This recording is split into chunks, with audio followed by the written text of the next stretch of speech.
A diretoria do São Paulo tem um motivo específico para querer a permanência do Roger Machado neste momento, além da confiança do trabalho. Há um consenso de que tem uma coisa crucial que vai fazer com que o Roger Machado comece a dar indícios positivos no seu trabalho. E é sobre isso que a gente vai falar no vídeo de hoje para você um pouquinho, para você entender mais detalhes. Aí vamos nos aventurar também um pouquinho nas informações de Hernan Crespo. Tem duas informações que são relevantes e importantes para a gente entender o caminho do novo técnico, um deles envolvendo também um membro da sua comissão técnica. Falar um pouquinho sobre outros assuntos também, para deixar vocês super bem informados. Salve, salve rapaziada, ligado aqui no canal do Beiço, estamos de volta com mais um vídeo com as últimas notícias do Tricolor do Morumbi para você de casa.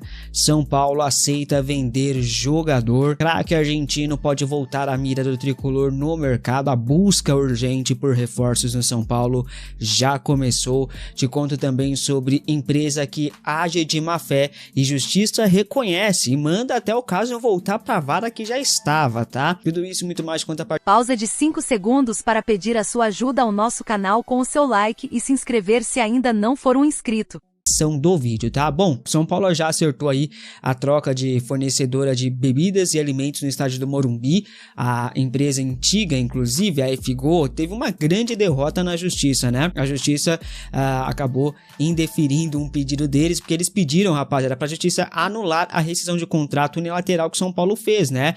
Alegando saques suspeitos nas maquininhas e pá. Isso aconteceu também após eles retirarem o processo que eles moveram pedindo 5 milhões de reais por danos morais, ou seja, eles moveram um processo, pediram 5 milhões, aí depois retiraram o processo e moveram um outro processo em outra vara.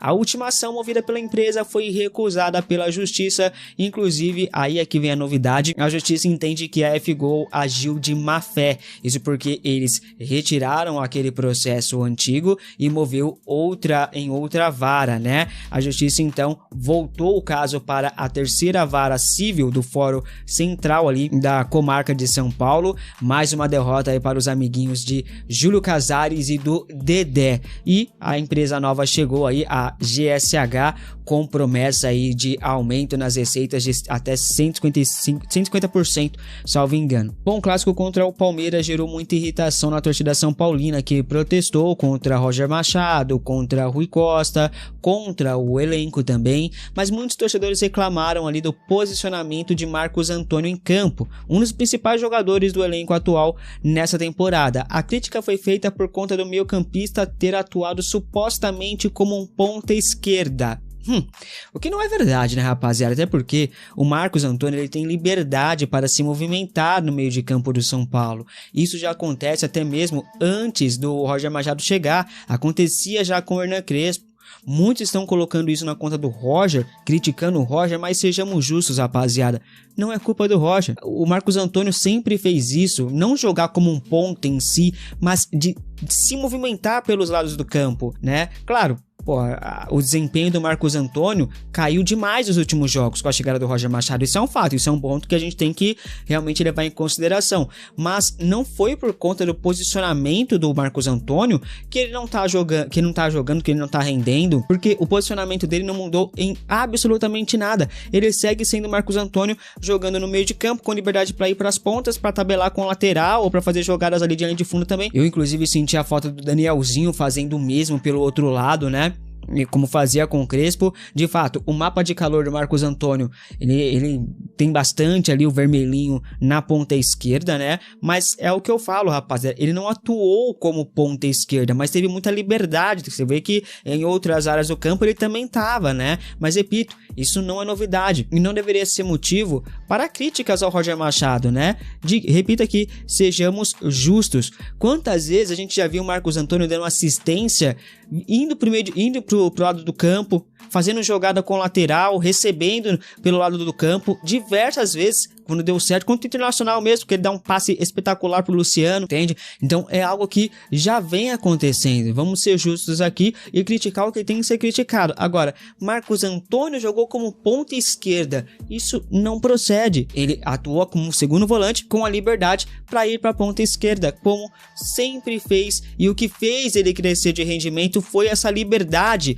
para ele que ele tem dentro do campo, né? E aí juntou com o Danielzinho, que é outro que também tem essa liberdade e que também cai pelos lados, principalmente pelo lado direito, o São Paulo ficou muito forte, né? Agora, o que o Roger Machado fez para que o restante, o entorno, não consiga acompanhar as movimentações, aí eu não sei, porque a gente não vê mais o Marcos Antônio fazendo lançamento pro Luciano, fazendo lançamento pro Caleri, dando passes espetaculares para esses jogadores como fazia com o Crespo.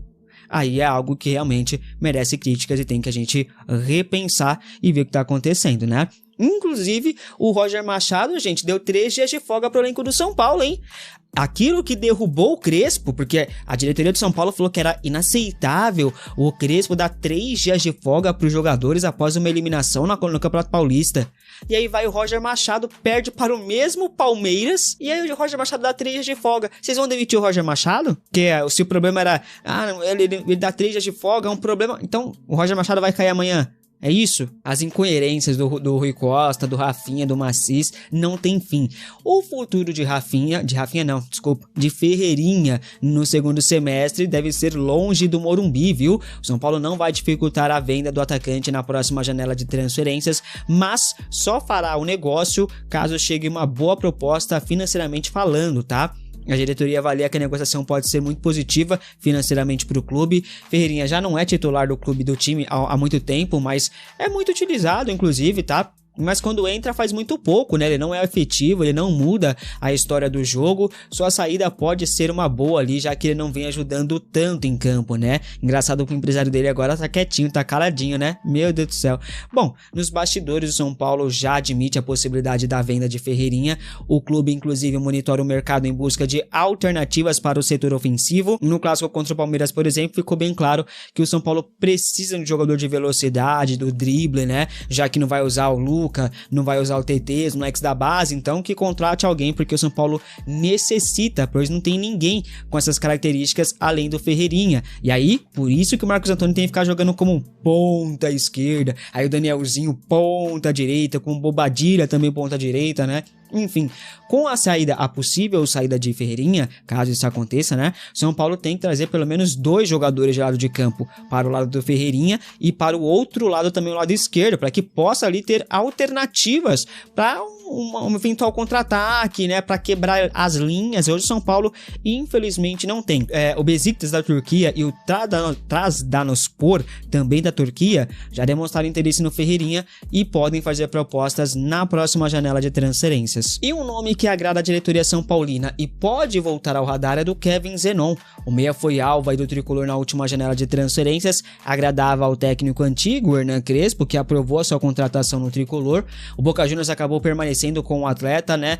Despertava o interesse também de clubes do futebol europeu, mas acabou ficando lá no Xenenses. Se Zenon não conseguir, aqui é informação, tá? Se o Zenon não conseguir se firmar no Boca Juniors, ele pode voltar a ser alvo do São Paulo no mercado da bola. Hoje não existe negociação com o jogador, tá? Ainda, mas é um jogador ali que é muito bem avaliado internamente no clube do Morumbi e ainda segue sendo bem avaliado no clube do Morumbi. Zenon tem contrato com o Boca até o final de 2028, está avaliado em 4,5 milhões de euros. O jogador jovem, ponta esquerda, canhoto, pode jogar na direita, pode jogar na esquerda, com um meia também criativo pelos lados do campo ou centralizado, tá? A sua versatilidade cairia como uma luva no elenco do São Paulo. Vamos seguir de olho na situação do jogador aí, que pode sim voltar a ser alvo do tricolor. O Rui Bosta, diz que o elenco do São Paulo está fechado, mas é nítido a necessidade de reforços para a temporada. Se o São Paulo fala que realmente quer títulos, que vai buscar títulos, quer as Copas, né, como é a prioridade da diretoria São Paulina, então o São Paulo vai precisar contratar no mercado, porque se não contratar jogadores, se não reforçar esse elenco, São Paulo não vai brigar por absolutamente nada. E o Rui Costa, Rafinha e Ari Macis só vão dar razão ao Hernan Crespo, que disse: primeiro você tem que conquistar os 45 pontos. E aí depois a gente pensa no que a gente vai fazer. Inclusive o Renato Gaúcho falou sobre isso ontem, né? Deveriam mandar a entrevista coletiva do Renato Gaúcho para os dirigentes do São Paulo, para o Rafinha, que trabalhou com o Renato Gaúcho, para o Rui Costa, né, que também já trabalhou com o Renato Gaúcho. Vocês deveriam trocar um papo com o Renato Gaúcho, Rui Costa, Rafinha, para vocês entenderem um pouquinho mais de bola, que parece que vocês não entendem absolutamente nada. E o Rafinha é ainda mais decepcionante porque é o cara da bola, né? E infelizmente está se mostrando apenas mais um cartola aí. Roger Machado tá com uma pressão absurda. Neste momento, essa pressão para cima do Roger Machado é muito mais externa do que interna. Depois das 2 vitórias, né, teve a derrota contra o Atlético Mineiro, que até acho que o torcedor entendeu essa derrota, mas a forma como é que foi essa derrota para o Palmeiras no sábado, com 54 mil pessoas, com a festa da forma que foi, com a mobilização que foi feita antes, e a postura do time dentro de campo, que não conseguiu nenhuma finalização, a pressão externa é muito grande. Você não consegue ter, talvez, pessoas públicas e até em rede social dando apoio à permanência do Roger Machado e tudo. E é claro que apenas com 4 jogos, há um consenso até na avaliação interna de que em 4 jogos não dá para se avaliar o trabalho do Roger, que é muito inviável e até foi essa palavra que foi me dita, é covarde você avaliar o trabalho do Roger apenas por esses 4 jogos. E querendo ou não, ele tem 50% de aproveitamento, e isso é no início, é isso que ele está ainda trazendo de mais detalhes referentes ao seu trabalho. E há um consenso de que ele não teve tempo para poder trabalhar nesse momento, que o Roger ele acabou chegando, deu 2 treinamentos antes do jogo contra a Chape, e em seguida já teve que emendar o jogo contra o Bragantino, viagem para Belo Horizonte, e logo em seguida também já acabou tendo esse clássico importante contra o Palmeiras. Então, há realmente essa ideia, esse consenso entre todos de que o Roger não chegou a ter tempo para colocar as suas ideias de jogo. Por mais que o Roger ele tenha feito bastante trabalhos táticos neste momento, o Roger ele gosta de levar o 11 contra 11, de fazer todo mundo participar, até para todo mundo entender um pouco as suas ideias de jogo. Então ele gosta muito desse tipo de formato de treino.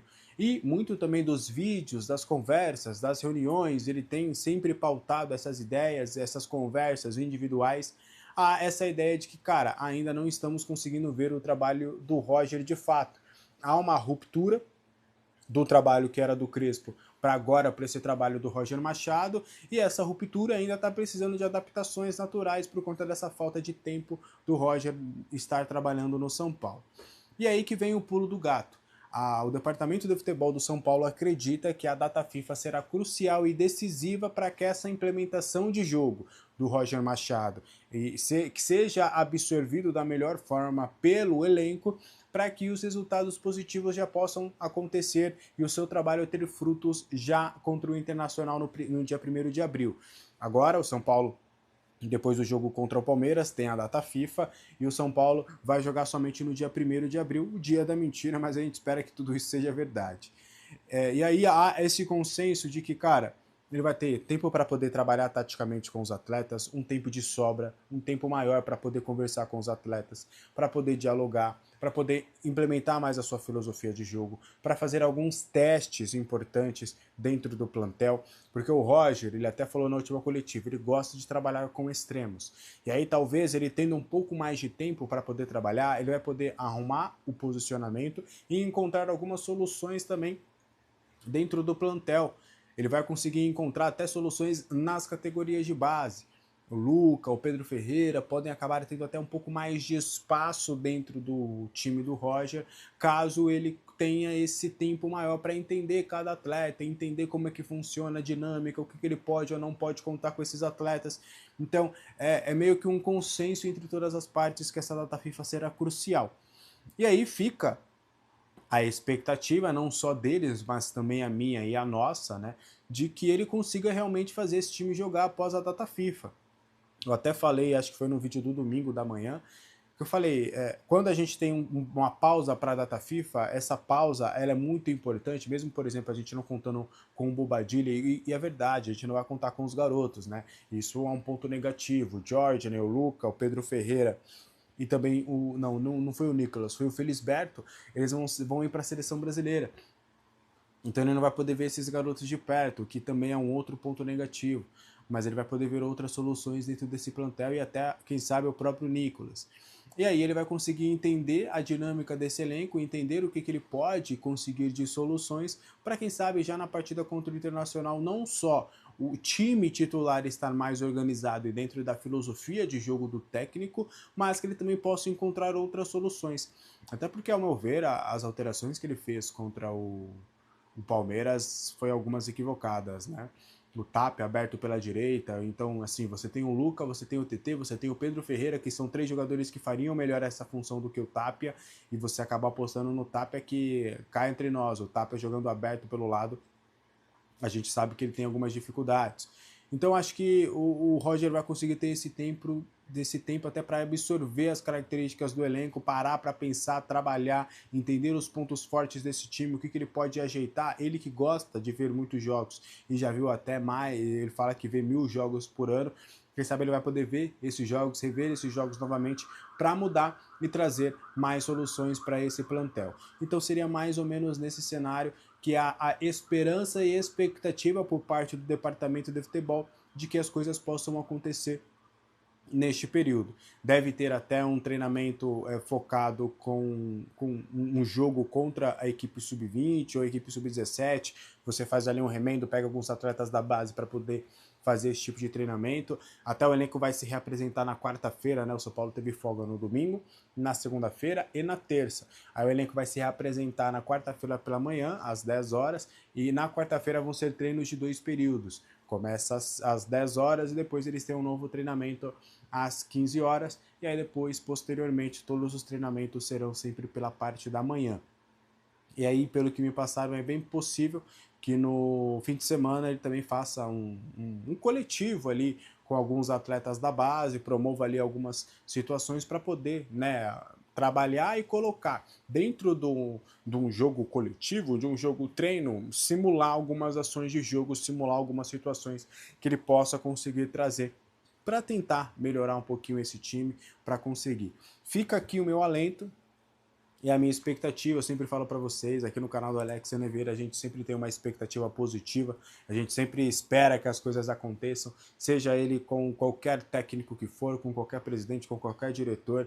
Eu acho que a instituição fala bem mais do que qualquer pessoa física, e acho que a gente tem que torcer para que as coisas aconteçam. Eu torço muito para que o Rui Costa, que o Rafinha, que o Macis, que o Roger Machado, que os jogadores consigam daqui para frente encontrar inúmeras soluções e que possam, dentro de um planejamento de jogo, de um planejamento financeiro, conseguir fazer as coisas acontecerem dentro do São Paulo. Eu quero que o São Paulo ganhe títulos, que ganhe jogos, títulos e consiga voltar aos seus tempos de glória. Às vezes pode ser um lado ilusório, pode, mas acho que o que seria a fé e o que seria a crer, né?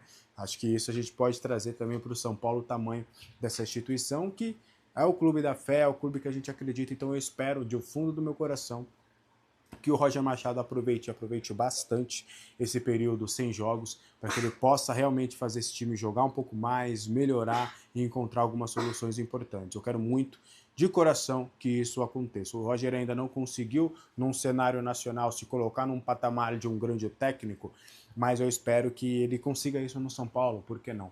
Né? Agora tem o Dorival, tem o Rogério, que estão, né, meio assim lá estreando nos seus clubes, podem ser também uma pressão muito grande. Então acho que o Roger Machado vai ter tempo de sobra aí para poder trabalhar e poder colocar suas filosofias de jogo. Vem a pressão, né? A decisão do Rui Costa, e acho que a surpresa por parte do departamento de futebol foi muito grande, né? Dessa rejeição da troca, da saída do Crespo para a entrada do Roger Machado, faz parte. Agora vocês vão ter que aguentar a pressão. E aí o Roger Machado, querendo ou não, e aí eu falo muito sobre isso, a culpa não é do Roger, é culpa de quem trouxe. O Roger saiu do Internacional demitido desde do setembro do ano passado, chegou a ser sondado e tal por outros clubes, mas ninguém quis apostar no Roger, porque realmente ele era um técnico mais do mesmo, ele era um técnico ali que não é um técnico de um grande patamar. E aí, com todo respeito, né, gente? Vamos nos colocar no lugar do Roger Machado. O cara recebe uma ligação do Rui Costa, que é um amigo dele, e recebe essa ligação para treinar o São Paulo Futebol Clube. Qualquer pessoa com um mínimo de sanidade aceitaria esse projeto, aceitaria esse desafio. Então acho que as críticas ao trabalho do Roger, acho que não tem que ser mais direcionadas ao Roger, e sim a quem tomou a decisão de fazer uma ruptura de um técnico que estava líder da competição, que estava conseguindo minimamente fazer esse time jogar de uma maneira que enchia os olhos, por mais que as decisões equivocadas na semifinal do Campeonato Paulista a gente tem que criticar, isso é um fato, e por mais que tenham alguns relacionamentos de elenco, é o que eu sempre falo, a diretoria do São Paulo, ela teve a oportunidade de ser burocrática, de ser pragmática, porque daqui a pouco, se essa era a análise do Crespo, de que o Crespo conseguiria fazer esse time jogar um pouquinho, mas daqui a pouco viria novamente resultados ruins, vamos colocar o pragmatismo, deixe os resultados virem para você realmente fazer essa demissão. Mas, enfim, eles apostaram nessa e agora tem uma pressão do tamanho do estádio do Morumbi para que, no dia 1º de abril, contra o Internacional, o Roger Machado possa fazer esse time jogar, possa conseguir o resultado positivo, e o Roger, ele vai estar numa piscina onde basicamente a água bate no nariz dele e toda hora ele vai ter que ficar levantando, boiando para poder ter respiro. Porque ganha contra o Internacional, vai ter que ganhar de novo contra o Cruzeiro, vai ter que ganhar do Boston River, e na quarta partida que vai ter, se perder, vai vir a pressão tudo de novo. Então vai ser realmente muito forte essa pressão para cima do Roger, acho que é bem mais pela decisão tomada pelo Rui Costa, pelo Rafinha, do que propriamente pelo treinador. Mas vamos aguardar as cenas dos próximos capítulos e entender o que pode ser esse time. Avançando aqui, segundo o André Hernan, o William Gomes entrou no radar de equipes da Premier League. O Porto trabalha com a possibilidade de negociá-lo por uma cifra entre 60 e 70 milhões de euros. Formado pelo São Paulo, o atacante ainda pode render um lucro ao São Paulo, que mantém 20% dos seus direitos econômicos, rapaz. O William Gomes que tá voando. O William Gomes que na só essa semana ele meteu o gol no meio de semana que eu vi e meteu o gol ontem também. Nos últimos 2 jogos da semana ele tá fazendo gol. Muito bem o William Gomes. Fico muito feliz quando eu vejo um moleque assim, cara. A gente sempre torce por todo mundo, né? Mas quando tu vê um moleque, né, cara, que é da base do São Paulo, tu vê um moleque brilhando na Europa, é muito legal. Tu vê agora o Gabriel Sara ganhando destaque no Galatasaray, foi convocado para a seleção, vai estar aí nessa data FIFA com o Ancelotti no Brasil. Aí viu o William Gomes crescendo agora, times da Premier League de olho nele, muito bacana. Ver que os moleques estão evoluindo e estão atendendo aquelas expectativas que a gente tinha. Porque o William Gomes, cara, naquela geração dele era o melhor, né? Então, muito bacana aí. E o São Paulo tem 20%. Significa que se o Porto conseguir vender ele por 60 milhões de euros, 70, que é o que o Porto quer, o São Paulo tem 20%. Vai dar uma grana boa pro São Paulo, viu? Se os caras conseguirem vender por esse valor, vai dar uma grana boa. O Porto é um daqueles times da Europa que não estão na primeira prateleira da Europa, evidentemente, mas é um daqueles times, cara, que contrata muito jogador jovem, valoriza o jogador e depois vende para times maiores. Em Portugal a gente tem o Porto e o Benfica fazem muito isso. Fazem bastante isso. Né, cara? Pô, dá pra fazer uma lista aqui de quantos jogadores o Porto, né, cara, contratou, valorizou e depois foi vendido por valores absurdos aí para times maiores. Então, o William Gomes é um caso desse. O cara tá muito bem lá, fazendo gol, cada vez ganhando mais destaque e assim, o caso do William Gomes é questão de tempo para ele ir para um clube maior. E o São Paulo tem 20%. Significa que quando ele for vendido, que me parece ser questão de tempo, o São Paulo vai ganhar uma grana boa com esses 20% aí, né? Então, vamos ver. Aí, detalhe, né? Que tem que pontuar de novo e sempre, quando for necessário, o William Gomes, mais uma daquelas vendas ridículas aí da pior gestão da história, né? A gestão corrupta e pior da história. O William Gomes foi mais uma daquelas várias vendas aí, ou doações, como você queira dizer, mais uma das várias doações aí, né? Se não me engano, foi 8 ou foi 9 milhões de euros. Foi alguma coisa assim, não chegou nem 10. Depois, ainda teve aquela questão, né? Vendeu o William Gomes e ainda com essa venda, essa doação, ainda ajudava na liberação do Wendel, né? Que o Porto estava fazendo lá 12 para poder liberar o Wendel, né? Então, o Paulo doou o William Gomes e trouxe o Wendel aí, né? Tava no negócio, né? Tava no negócio aí. O Wendel, no caso, a liberação, né? Não um jogador pelo outro, mas vendia, doava de graça, enquanto eles liberavam o Wendel, né? Até porque tinha uma novela muito grande lá meses e meses pro São Paulo conseguir trazer o Enio. Aí só depois que...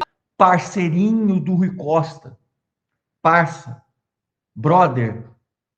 Marionete. Fantoche. A gente tinha uma clara convicção de que o Roger Machado era o melhor. Aqui para vocês, ó, parabéns para vocês. Parabéns para vocês. Palmas para vocês, gênios que tinham convicção de que o Roger Machado ia ser um puta técnico. Parabéns para vocês que tinham essa convicção. O que a torcida gritou no estádio ontem, Rui Costa vai tomar no cu, foi pouco. Foi pouco. Eu falei aqui há dois, 3 vídeos atrás, o cu do Rui Costa estava na reta, porque ele fez a insistência para a contratação do Roger Machado, ele vendeu o Roger Machado para o Rafinha, que acabou ajudando no processo, porque eu tô chegando, o Rui Costa está aqui, e tô aqui com o grupo tá meio chateado com o Crespo, tá chateado, vai pra puta que pariu, tá chateado com o técnico. Vocês são profissionais, vocês são adultos, vocês ganham milhões, vocês ganham salário, vocês têm salário altíssimo, vocês são profissionais do futebol, vocês estão putinhos com o técnico. Vocês estão putinhos com o técnico, porque o técnico não é paternalista, que ele não passa a mãozinha na cabeça. O São Paulo... Ah, mas calma aí, Zanqueto. O cara acabou de começar. Ele falou que assistiu 1000 jogos do São Paulo e armou o time do São Paulo do mesmo jeito que sabe que não funciona. Tá cometendo os mesmos erros. Ah, eu já assisti todos os jogos. Assisti 3 jogos do Sub-20 e 1000 jogos do São Paulo. Aí, quando perguntaram de jogador da base... Não, eu não sei. Eu ainda tô aqui uma semana só. Ainda tô aqui só uma semana. Aí, ontem tomamos um gol exatamente igual ao gol que tomamos no jogo contra o Palmeiras antes. Inclusive, fizeram essa pergunta, acho que foi o Glauco Diógenes, que é o cara das camisas, e até todo mundo você falou que estava na coletiva, até falou que estava pelo canal do Arnaldo Tironi. Também não entendi nada, mas enfim. E ele perguntou, mas você não tomou o gol exatamente igual aos jogos que você assistiu? Ele falou, não, mas eu não estava aqui antes. Cara, que cara covarde do caralho. Eu não estava aqui antes, mas cadê os 1000 jogos que você assistiu? Cadê o time que você falou que acompanhava, o time que você assistia? E você não tinha visto o jogo do São Paulo contra o Palmeiras? Esse é o 3º jogo do São Paulo no ano, contra o mesmo time. Além de tudo, é um puta de um mentiroso do caralho. E a gente é obrigado a aguentar um cara que não consegue formular a frase, perguntar por que você... Aqui você atribui a quantidade de cruzamentos do time, que a gente teve que fazer isso. Não, foi a saída que a gente criou porque o Palmeiras estava com a zaga muito fechada. Meu filho, eu não preciso de técnico sendo contratado para custar 800 mil por mês com a sua comissão técnica fracassada para falar para o time cruzar a bola na área e colocar 5 atacantes dentro da área. Se fosse para botar o Roger Machado, se fosse para fazer essa merda... Era melhor não ter colocado técnico, era melhor ter botado a porra do Milton Cruz que já tá lá recebendo. O Regis Fernandes mandou aí, ó, parabéns Rafinha e Rui Costa. Vocês acabaram com o ano do São Paulo por egoísmo. Egoísmo não, vaidade, ego, queriam assinar embaixo. Não, o time não ganhou. Não foi o Crespo que tem mérito nesse time, o mérito é nosso. A gente é que é pica. Tinha gente falando assim, olha, o Crespo não fez nada, quem fez foi o Rafinha, porque quando o Rafinha chegou, mudou tudo. O Rafinha ajudou no processo da melhoria do time. Ajudou. Ele não fez porra nenhuma, porque o Rafinha nem técnico é. O que o Rafinha fez nesses últimos 2 jogos para o São Paulo ganhar do Atlético Mineiro e do Palmeiras? Cadê o time que estava com movimentação, tinha dinâmica, tinha construção? Ah, mas o Crespo também perdeu o Palmeiras. Perdeu o Palmeiras 2 jogos no sintético. Quando o jogo foi no Morumbi, estava 2-0 pra gente, aí a arbitragem meteu a mão na gente. A gente não tinha Caleri, a gente não tinha André Silva, a gente não tinha Lucas Ramon, a gente não tinha Daniel